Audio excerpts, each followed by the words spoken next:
Desain Media Interaktif.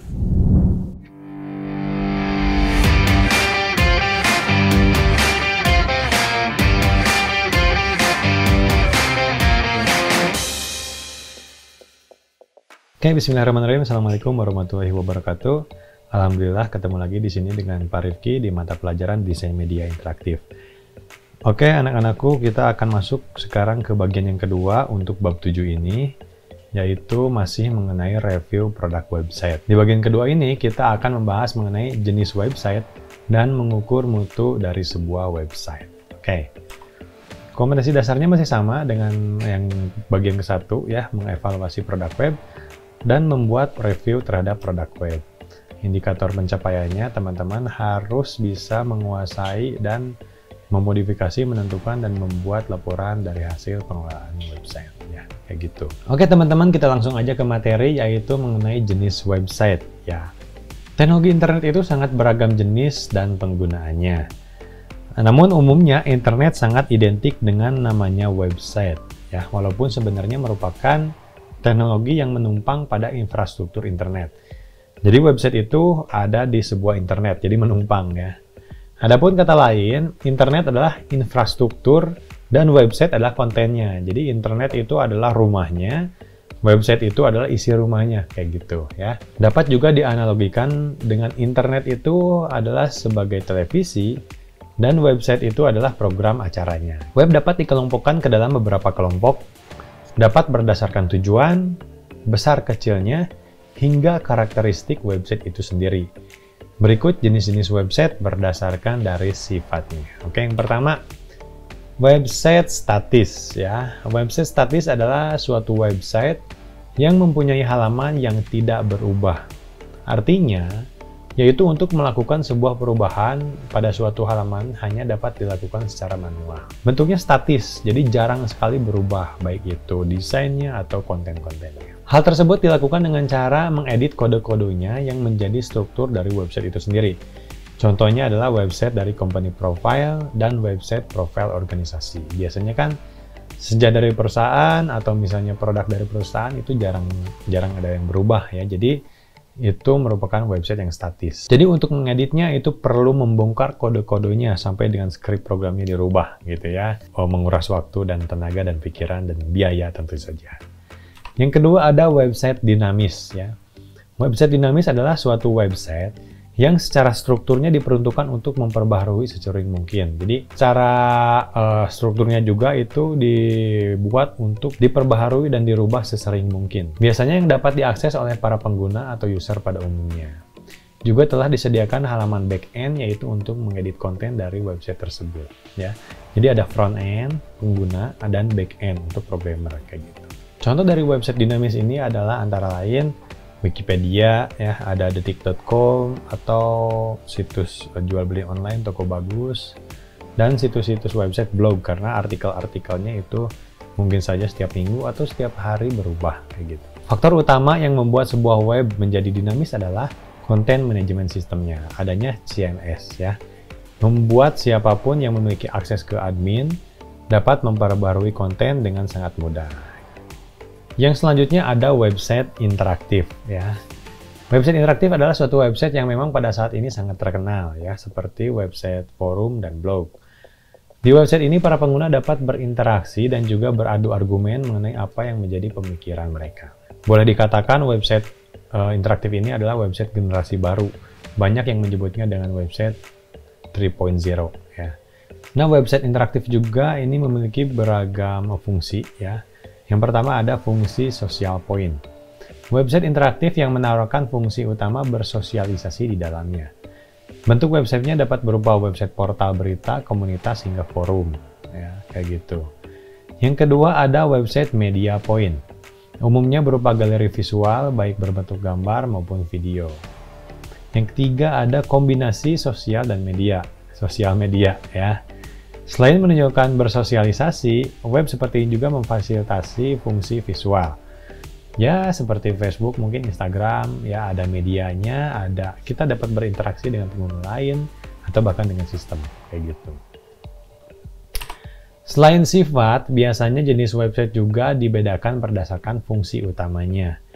Berikut jenis-jenis website apabila dibedakan berdasarkan fungsi utamanya. Yang pertama ada fungsi utama dari website itu search engine, ya. Fungsi dari website ini adalah sebagai pencari website lain seperti halnya Google dan Yahoo. Yang kedua fungsinya sebagai blog. Blog ini dapat dibilang catatan harian dari pemilik website. Fungsi dari website blog adalah publikasi artikel konten yang berfokus kepada manajemen artikel. Yang ketiga ada fungsi sebagai social networking. Contoh dari website networking ini adalah Facebook dan Twitter, di mana website menyediakan fasilitas untuk para member agar dapat berinteraksi dengan member yang lain. Yang keempat, fungsi website utama itu adalah fungsi sebagai forum. Website forum sebenarnya mirip dengan website networking ya, namun lebih berfokus kepada kemampuan para member untuk berdiskusi. Website forum yang terbesar di Indonesia saat ini adalah Kaskus. Jadi di situ kita dapat berdiskusi dengan yang orang lain dengan tema-tema atau misalnya topik-topik tertentu kayak gitu. Selanjutnya fungsi utama website itu adalah sebagai berita. Website berita berfungsi untuk mengelola dan mempublikasikan berita kepada pengunjung di internet. Website berita yang paling banyak pengunjungnya di Indonesia sekarang ini adalah detik.com ya, itu sangat familiar sekali. Yang keenam ada fungsi sebagai galeri. Fungsi dari website galeri adalah menyediakan fasilitas publikasi foto dan gambar secara online. Mengelolanya kemudian mempublikasikannya, contohnya website galeri seperti Picasa. Ya, sekarang lebih di-combine dengan fungsi dari media. Seperti Instagram ya, galeri foto, video, namun kita dapat berinteraksi juga, ada sosialnya juga. Fungsi utama yang ketujuh adalah fungsi untuk multimedia. Siapa yang nggak tahu YouTube ya, itulah contoh website multimedia, di mana kita dapat melakukan streaming untuk video maupun audio tanpa mengunduhnya terlebih dahulu. Guna mengakses website multimedia, kita perlu kecepatan koneksi yang cukup tinggi dan membutuhkan kuota juga yang besar, kayak gitu ya. Fungsi website selanjutnya adalah fungsi e-learning ya. Biasanya website e-learning dimanfaatkan oleh organisasi pendidikan untuk menyediakan fasilitas belajar melalui internet. Pembelajaran dapat menjadi interaktif dengan adanya website e-learning ini. Contohnya website dari Smart School SMK Al-Wafa ya. Di situ kita dapat belajar, berinteraksi dengan guru, dengan siswa yang lain. Kita dapat mengetahui jadwal dan sebagainya gitu. Selanjutnya ada fungsi website untuk e-commerce. Website e-commerce adalah yang paling tenar sekarang ya. Kenapa?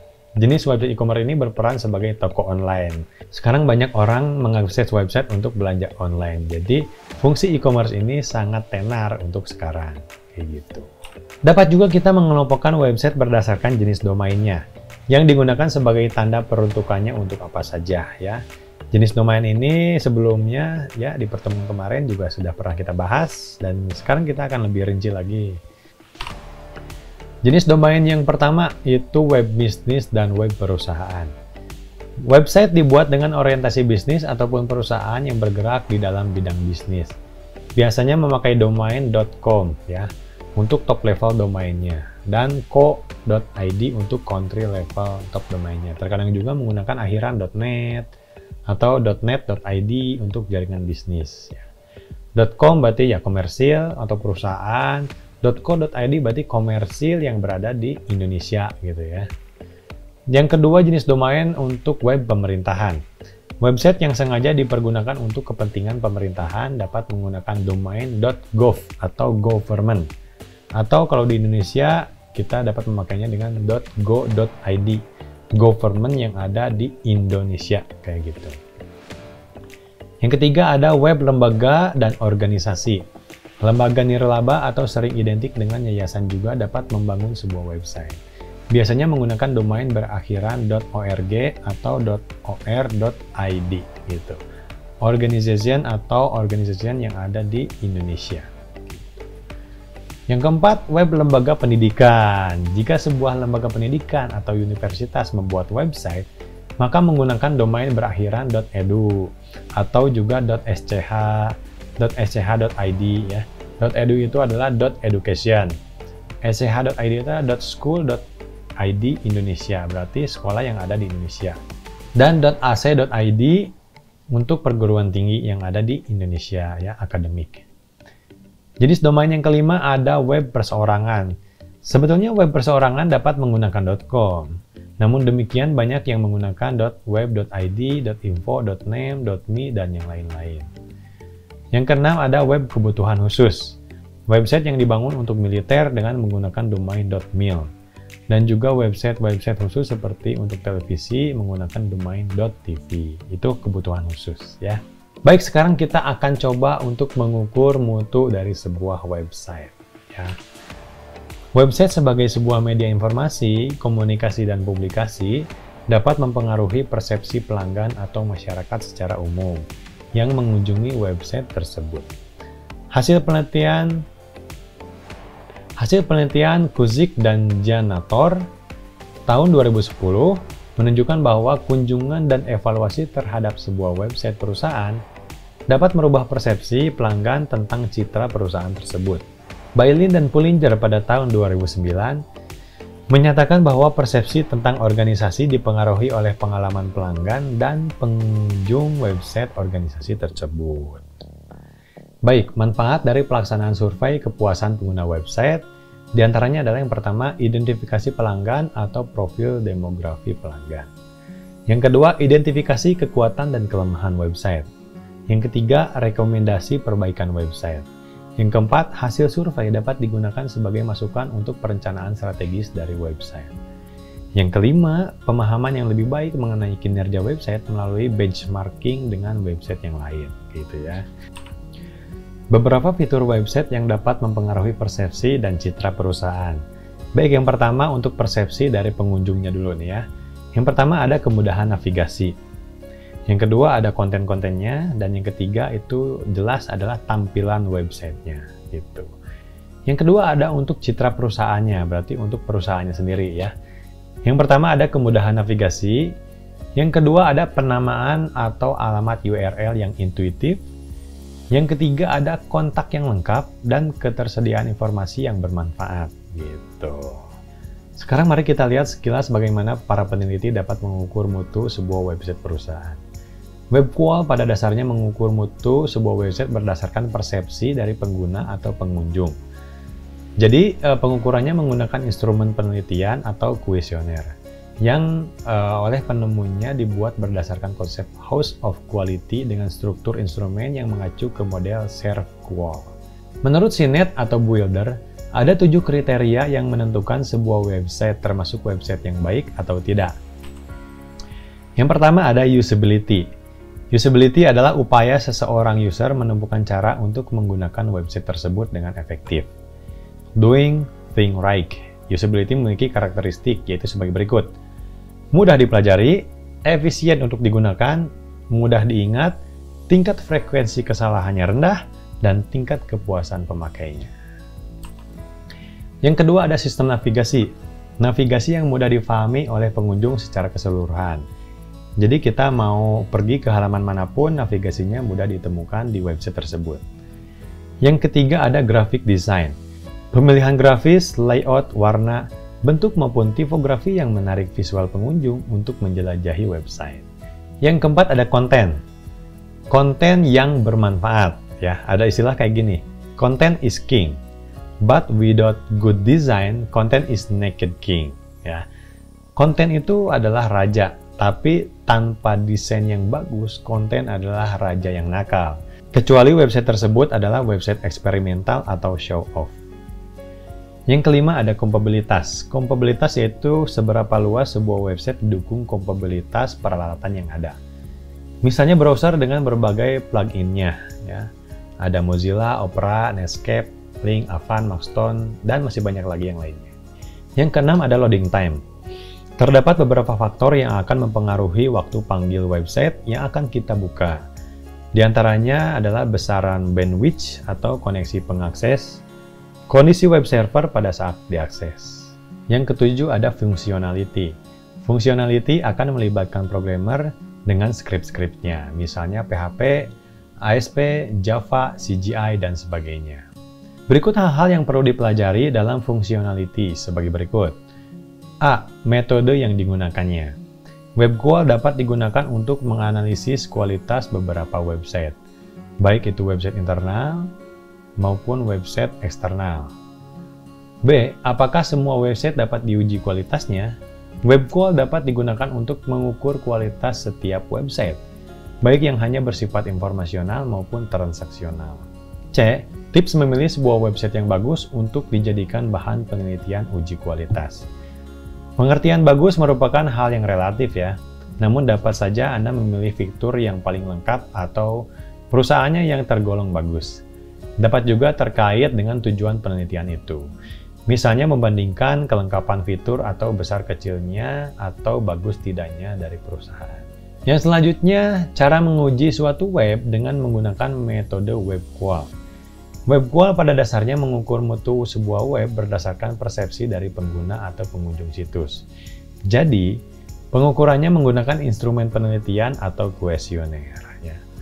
Tahap-tahap praktisnya sebagai berikut ya. Jadi, yang pertama, cari contoh kuesioner Web Qual di internet. Ya, biasanya sih berbahasa Inggris ya. Yang kedua, terjemahkan dan sesuaikan setiap item atau butir pertanyaan dengan situs yang akan diteliti.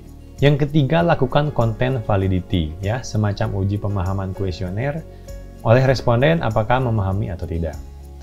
Yang keempat, lakukan perbaikan redaksional berdasarkan masukan dari hasil content validity.